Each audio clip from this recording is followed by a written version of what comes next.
Thank you for joining Wars of the Rosies, and this is The Eternal Now by Frater O.J. Rankin.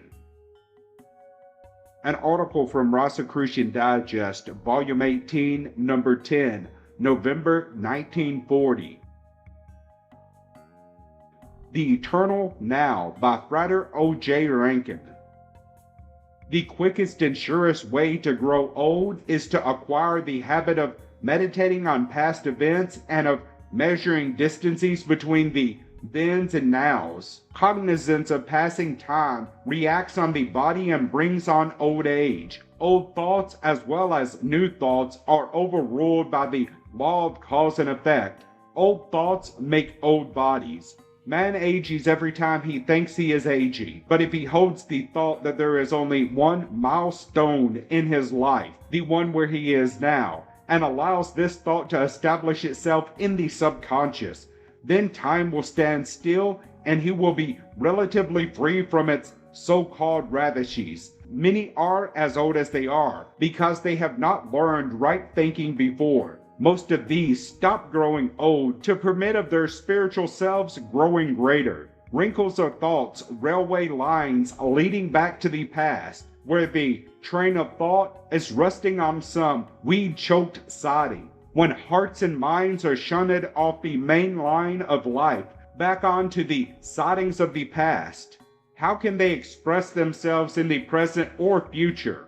The question every thinker of yore should ask himself is, if the past holds so much, is so dear to me, so full of beautiful memories, so thought-compelling, why did I not stay there instead of coming here? Paul said, "But one thing I do, forgetting the things which are behind and stretching forward to the things which are before." Only thus could he have become a disciple. For had he allowed his mind to dwell upon his dreadful past, he would have remained there. By looking back, one holds onto the past and remains part of it. There is no time but the present, the ever now. When one looks back, he is merely looking at himself with a clear understanding of what he has become. In other words, he looks at that which was himself before he evolved to what he is now.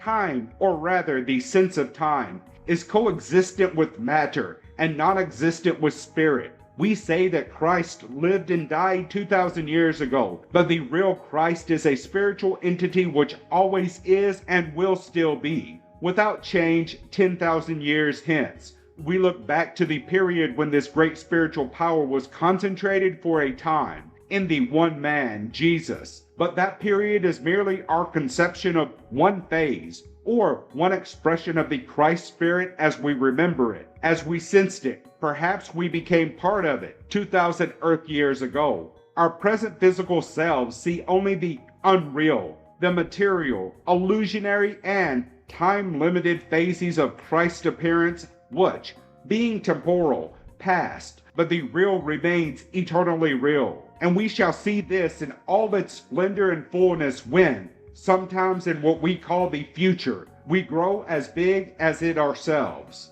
There is no life in the past, only a dead expression of it. The present is always the fruit of the past, separated from the dead and decaying matter which once gave it life. To live beyond the limitations of time, one must live in the present and realize that there is no other time but the present. Past, present, and future are the 3 points on the triangle of now, and one must live in all three, with the understanding that he has come from the past to here and now, where he is, and that is conscious in passing through the static condition called time, has evolved to what he senses himself to be at present. Thank you for watching, and please don't forget to share, like, subscribe, and comment. And if you can, please consider donating to Wars of the Rosies. Links to PayPal and Patreon are in the description. Thank you so very much.